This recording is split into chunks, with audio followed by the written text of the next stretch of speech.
I can protect our country at many levels. This guy thought he was Super Agent James Bond at the FBI. This is obvious. I'm afraid we can't take that risk. We can't. There's no way we can let the American people make Donald Trump the next president. I got to protect our country. This is unbelievable. And I'm here to tell you, Mr. Rosenstein, I think the public trust in this whole thing is gone. So it seems to me you got two things you can do. You're the guy in charge. You're the guy who picked Mueller. You're the guy who wrote the memo saying why he needed to fire Comey. You're the guy in charge. You could disband the Mueller special prosecutor, and you can do what we've all called for. Appoint a second special counsel to look into this, to look into Peter Strzok, Bruce Orr, everything else we've learned in the last several weeks. Yes, Congressman, and I can assure you that I consider it very important to make sure the thorough review is done, and our Inspector General is doing a thorough review. That's how we found those text messages as part of that review. You've given that answer like 15 times. Let me ask you this. Are you concerned, I mean, this is what a lot of Americans are believing right now, and I certainly do, that the Comey FBI and the Obama Justice Department worked with one campaign to go after the other campaign. That's what everything points to. Think about what we've learned in the last several weeks. We first learned they paid for the dossier. Then we learned about Peter Strzok. And last week we learned about Bruce Orr and his wife Nellie. I mean, this is unbelievable. So what's it going to take to get a second special counsel to answer these questions and find out, was Peter Strzok really up to what I think he was? I think it's important to understand, Congressman, we have an Inspector General who has 500 employees and a $100 million budget. And this is what he does. He investigates allegations of misconduct involving department employees. That review that he is conducting is what turned up those text messages. It will also involve interviews of those persons and of other witnesses. So we're looking forward to his report, and we've met with Mr. Horowitz, and we're anxiously awaiting that report. Do you believe they will release that? And if so, what will that show? Well, you got to go back to the basics. Remember, we got Mueller's special counsel team investigating possible coordination between the Trump campaign and Russians to influence the election. To date, we have zero evidence of that taking place. But what do we know? We have learned in the last several weeks that the Clinton campaign paid the law firm, who paid Fusion GPS, who paid Christopher Steele, the MI6 agent, who paid Russians. The Clinton campaign paid Russians for this report, this dossier, and it's been reported that this dossier was all dressed up by the government, taken to the FISA court, and became the basis to spy on Americans. So I think that's what happened. All the evidence points to that as being what took place. But Christopher Wray can clear this all up. The FBI can clear this all up. The Attorney General can clear this all up. Rosenstein could clear this all up if they just release the applications and prove I'm wrong. Prove that didn't happen. I think it did. Why not? Let sunlight shine on it. You mentioned the Attorney General. If Jeff Sessions won't do it, if he won't, is the recusal so big that he can't do his job? If he won't and can't investigate this, should he step aside? Pete, he doesn't know where his recusal starts and stops. That was evident 2 weeks ago in the questioning in front of the Judiciary Committee. So we have called on him. If you're not going to appoint a special counsel to get the answers to this question and a host of others, if you're not going to do it, then he should step down. That was in our letter that the op-ed that Mr. Gates and I put out 2 weeks ago. If Mr. Rosenstein and Mr. Wray and Mr. Sessions aren't going to make this application public so the American people can learn. Think about what took place maybe. If this actually happened, if you had the government working with one campaign to dress up a fake news National Enquirer garbage report, to dress it up as intelligence, take it to the FISA court to get a warrant to spy on the other campaign, that should not happen in this country. It looks like it did. And the way to disprove that is to release the application that was taken to the court to secure the warrant in the first place. So I know you've said this, but ultimately you're doubling down. You're saying if Jeff Sessions, has too much recused himself and can't do this, and if there is no another special counsel to investigate the investigators, then the Attorney General needs to step down and bring in someone who can actually shine light on this. He needs to appoint a second special counsel, but if he's not, we've already said, if you're not going to do what needs, Mueller is inherently compromised on this. So Sessions has recused himself from so much of this. So how does it work? The only logical way to get to the answers for the American people is to appoint a second special counsel. And again, if the Attorney General is not going to do it, frankly, I don't think he should be the Attorney General. How long have you been at the Department of Justice? Coming up on 18 years. Okay, 18 years. We appreciate your service. A week ago, Mr. Comey, former FBI Director Mr. Comey, testified that then Attorney General Loretta Lynch told him to when he discussed the Clinton investigation to call it a matter, not an investigation. You recall that testimony from Mr. Comey? I have heard news reports of that. Okay. Yes. Okay. Were you part of the discussion and decision at the Justice Department to instruct the FBI director not to call an investigation an investigation? No, sir. I'm a career employee of the Justice Department, and I was not involved in any of that level of. Do you agree with that decision that was made and, frankly, implemented by the FBI director? I'm afraid, sir, I don't have an opinion one way or the other on that. Do you know if that's ever happened before, where the Attorney General tells the FBI director to portray something differently than what is actually happening, and i.e. not to call an investigation an investigation? I'm afraid I have no information for you on that. Were you part of any decision by the Justice Department to allow the perception to continue that President Trump was under investigation when in fact he wasn't, and was told 3 times by the FBI director that he wasn't? I'm trying to make clear I am not involved in decisions of that level, and I have no information about it. Do you think it's wise for the Justice Department to mislead the American people? Of course, the Justice Department should do its best not to mislead anyone. And you would agree that in both situations the American people were misled? I have no basis to answer that question. Well, think about it. In one situation, it was an investigation, and the FBI director was instructed to call it something different, to call it a matter. In the other situation, the President of the United States was not under investigation, and yet that would not be confirmed, not be stated, and the perception was allowed to exist that, in fact, he was. Twice the American people were misled by the head of the Federal Bureau of Investigation. That's probably not a good thing, is it? I have no opinion for you on that.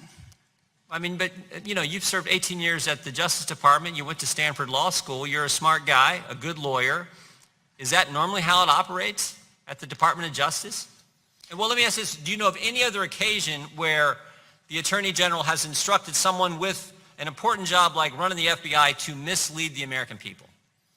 I have no basis to believe that, no. You don't think it's ever happened before? You don't know of any other time it's happened?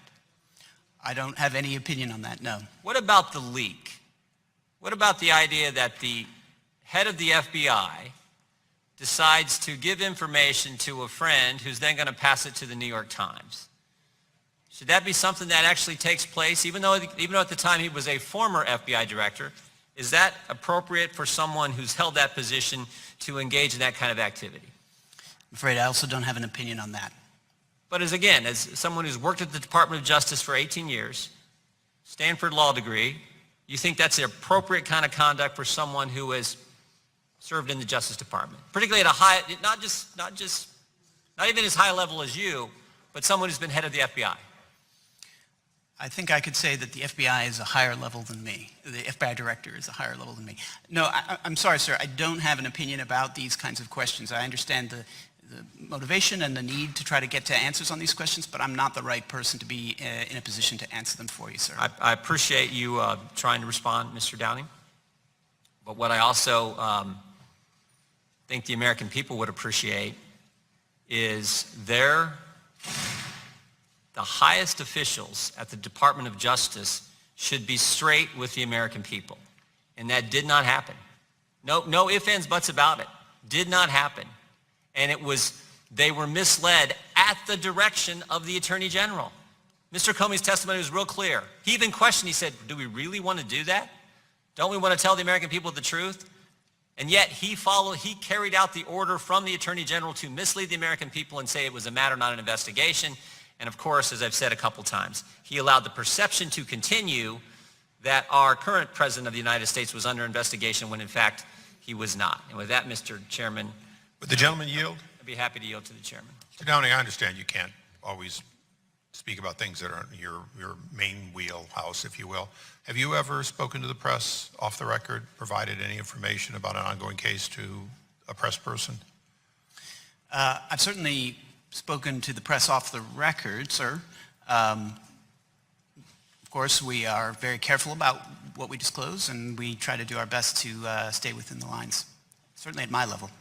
Okay, so I'll take that as a yes.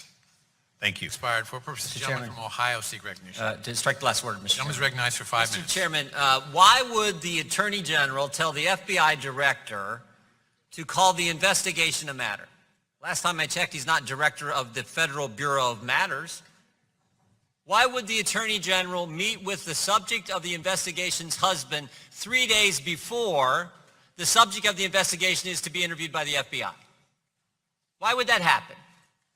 Maybe because they wanted Clinton to win the election, right? We got all these investigations about Putin's government trying to influence our election. How about the Obama administration's influence on our election? Think about this. You had the Attorney General of the United States tell the FBI Director of the United States, go tell the American public something that is not true. And he did it. He did it willfully. He did it intentionally. He did it at the direction of the United States Attorney General. This is the Judiciary Committee charged with defending the Constitution, and we have a Justice Department that knowingly, intentionally, willfully misled the American public in the middle of a campaign. And we're not going to ask for these documents, and we're not going to pass a resolution saying we need a special counsel. Are you kidding me? I mean, think about that. Our Justice Department not being square with the American people. Comey, it gets better. You can't make this up. It gets better. Comey gets fired. Then what's he do? He leaks a government memo through a friend to the New York Times, and he testified under oath. For what purpose did he do that? To create momentum for a special counsel to review and look at the Trump campaign and the Trump issues. Really? He did that? Leaked it? I mean, this is unbelievable. Through a friend, leaks a document to create momentum. And it's not just any special counsel. It's his best friend. It's his predecessor. It's his mentor. It has to be Bob Mueller. That's where we're at. And we're not going to pass this resolution, and we're not going to call for a special. Are you kidding me? We have to do that. Think about the tarmac. I mean, I applaud the gentleman for bringing this resolution up, or bringing this amendment up to the resolution. One thing that we all know that drives our constituents crazy, drives Americans crazy, is this idea that there are now two standards of justice. One for us regular people, one for the folks we all get to represent, the 750,000 people in all our districts. But if your name's Comey, if your name's Lynch, if your name's Clinton, it's a whole different standard. This is the Judiciary Committee. This is important stuff. This is fundamental stuff. This is the kind of thing, exactly the kind of thing we should be focused on, exactly the kind of resolution we should pass, exactly the kind of resolution calling for a special counsel that should pass this committee with the letter and be supported by the full House of Representatives. That's the kind of message we need. That's what our constituents talk to us about every single day we're out in our districts talking with them. That's the kind of action that's needed. And again, I just applaud the gentleman from Florida for having the courage to do what our constituents have been asking us to do, the courage to do what this committee is supposed to be focused on doing. And I would urge everyone to vote yes on this. Will the gentleman yield? I'd be happy to yield to the sponsor of the amendment. I thank the gentleman for yielding. The gentlelady from Texas said that the American people, they're not really worried about these things that we've discussed. They're not focused on things like the Clinton Foundation functionally selling access to the State Department. They're not worried about uranium reserves potentially changing hands in a mechanism that would hurt American security. They're not worried about unmasking. I would ask the gentleman from Ohio in his district, has he heard from individuals about those things, and what are his constituents saying about them? I yield back to the gentleman. Yes. The simple answer is heck yes. And what they're also worried about is this double standard. It's supposed to be in this great country equal treatment under the law. Would the gentleman yield? Equal treatment under the law. That's all we're asking for. That's all we want to investigate. So let's do that. Would the gentleman yield? The gentleman from Texas has asked first. If I have time, I'll yield to the gentlelady as well. And I would just like to applaud those comments and add, there's another name that needs investigation. The regulations are very clear. If there is a witness in an investigation that an attorney in the Justice Department is too close to, he must recuse himself. Bob Mueller is very close friends with Comey, so close, Comey actually admitted that he colluded with Mueller about his testimony. What all did they collude about? I mean, did Comey actually do to Jeff Sessions? Did he encourage him to recuse himself the way he did John Ashcroft so he could get his child's godchild in to be special prosecutor back when he went after Scooter Libby? There are a lot of questions we need to know.